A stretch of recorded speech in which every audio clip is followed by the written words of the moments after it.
Charlie and the Chocolate Factory, chapter 29. Guys, we've just got 2 chapters left today and next time. Right, what happened last time? Charlie and Mr. Bucket, Charlie and Grandpa Joe and Willy Wonka went into the glass elevator and through the roof of the chocolate factory. And what could they see? The whole town and also all the children returning home. Right, let's see what happens. The other children go home. We must go down and take a look at our little friends before we do anything else, said Mr. Wonka. He pressed a different button and the lift dropped lower, and soon it was hovering just above the entrance gates to the factory. Looking down now, Charlie could see the children and their parents standing in a little group just inside the gates. I can only see 3, he said. Who's missing?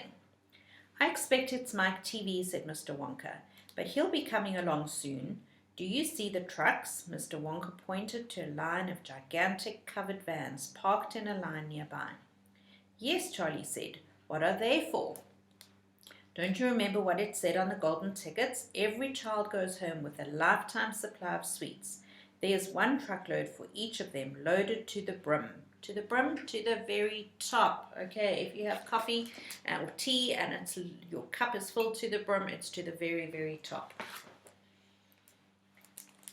Mr. Wonka went on. There goes our friend Augustus Gloop. Do you see him? He's getting into the first truck with his mother and father. You mean he's really all right? Asked Charlie, astonished. Even after going up that awful pipe? He's very much all right, said Mr. Wonka. He's changed, said Grandpa Joe, peering down through the glass wall of the elevator. He used to be fat. Now he's thin as a straw. Of course he's changed, said Mr. Wonka, laughing. He got squeezed in the pipe. Don't you remember? And look, there goes Miss Violet Beauregarde, the great gum chewer. It seems as though they managed to de-juice her after all. I'm so glad, and how healthy she looks. Much better than before. But she's purple in the face, cried Grandpa Joe. So she is, said Mr. Wonka. Ah, well, there's nothing we can do about that. Good gracious, cried Charlie. Look at poor Veruca Salt and Mr. Salt and Mrs. Salt. They're simply covered with rubbish.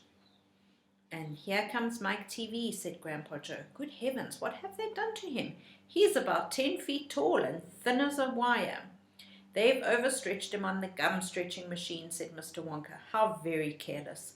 But how dreadful for him, cried Charlie. Nonsense, said Mr. Wonka. He's very lucky. Every basketball team in the country will be trying to get him. But now, he added, it's time we left these 4 silly children. I have something very important to talk to you about, my dear Charlie. Mr. Wonka pressed another button and the lift swung upwards into the sky. Let's have a look at a picture of all these children. Can you see them? There's Mike TV, all stretched. And who else? Violet Beauregarde, the very front here. She's all blue. Veruca Salt with her mum and dad. And in the front, Augustus Gloop. Look how big, how small he's gone, and his pants are all big for him. Right. Oh, that's the end of that chapter. Shall we do chapter 30, the very last one? Chapter 30, Charlie's Chocolate Factory. The great glass lift was now hovering high over the town. Inside the lift stood Mr. Wonka, Grandpa Joe, and little Charlie. How I love my chocolate factory, said Mr. Wonka, gazing down. Then he paused and he turned around and looked at Charlie with a most serious expression on his face. Do you love it too, Charlie? He asked. Oh, yes, cried Charlie. I think it's the most wonderful place in the whole world. I'm very pleased to hear you say that, said Mr. Wonka, looking more serious than ever. He went on staring at Charlie. Yes, he said, I'm very pleased indeed to hear you say that. And now I shall tell you why. Mr. Wonka cocked his head to one side, and all at once the tiny twinkling wrinkles of a smile appeared around the corner of his eyes, and he said, You see, my dear boy, I have decided to make you a present of the whole place.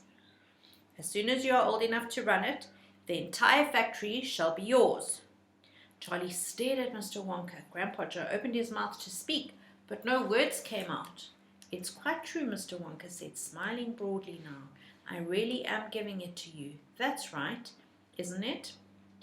"Giving it to him?" gasped Grandpa Joe. "You must be joking."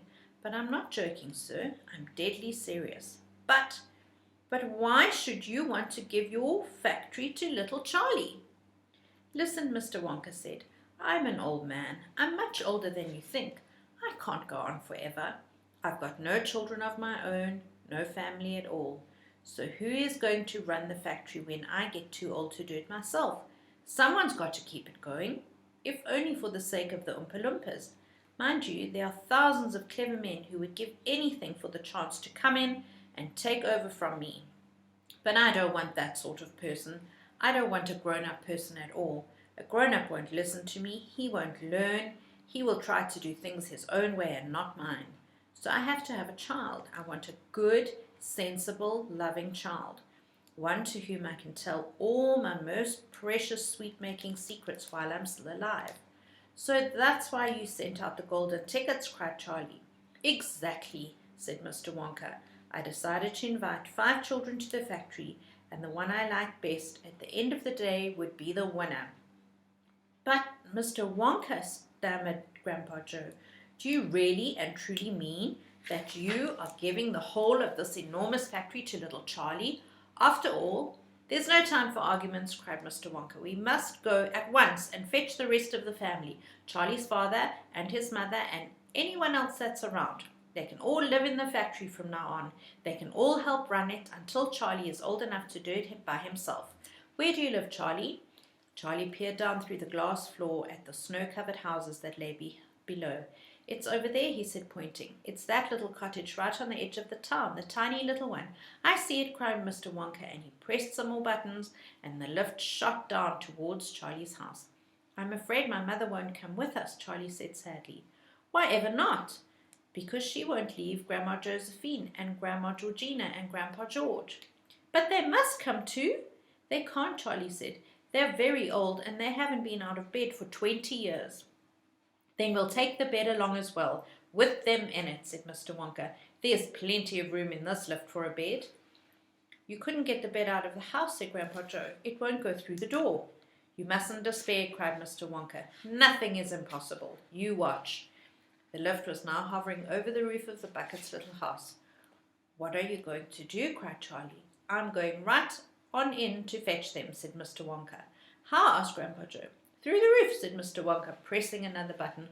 "No," shouted Charlie. "Stop!" shouted Grandpa Joe. Crash went the lift, right down through the roof of the house, into the old people's bedroom. Showers of dust and broken tiles and bits of wood and cockroaches and spiders and bricks and cement went raining down on the 3 old ones who were lying in bed, and each one of them thought that the end of the world was coming. Grandma Georgina fainted. Grandma Josephine dropped her false teeth. Grandpa George put his head under the blanket, and Mr. and Mrs. Bucket came running in from the next room. "Save us!" cried Grandma Josephine. "Calm yourself, my darling wife," said Grandpa Joe, stepping out of the lift. "It's only us." "Mother!" cried Charlie, rushing into Mrs. Bucket's arms. "Mother, mother, listen to what's happened. We're all going back to live in Mr. Wonka's factory, and we're going to help him to run it, and he's given it all to me, and... "What are you talking about?" said Mrs. Bucket. "Just look at our house," cried poor Mr. Bucket. "It's in ruins."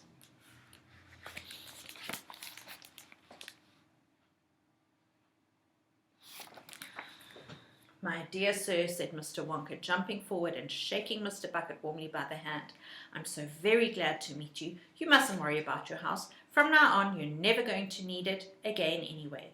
"Who is this crazy man?" screamed Grandma Josephine. "He could have killed us all." "This," said Grandpa Joe, "is Mr. Willy Wonka himself." It took quite a time for Grandpa Joe and Charlie to explain to everyone exactly what had happened to them all day, and even if they all refused to ride back, and even then they all refused to ride back to the factory in the lift. "I'd rather die in my bed," shouted Grandma Josephine. "So would I," cried Grandma Georgina. "I refuse to go," announced Grandpa George. So Mr. Wonka And Grandpa Joe and Charlie, taking no notice of their screams, simply pushed the bed into the lift. They pushed Mr. and Mrs. Bucket in after it. Then they got in themselves. Mr. Wonka pressed a button and the doors closed. Grandma Georgina screamed and the lift rose up off the floor and shot through the hole in the roof and out into the open sky. Charlie climbed onto the bed and tried to calm the three old people who were still petrified with fear.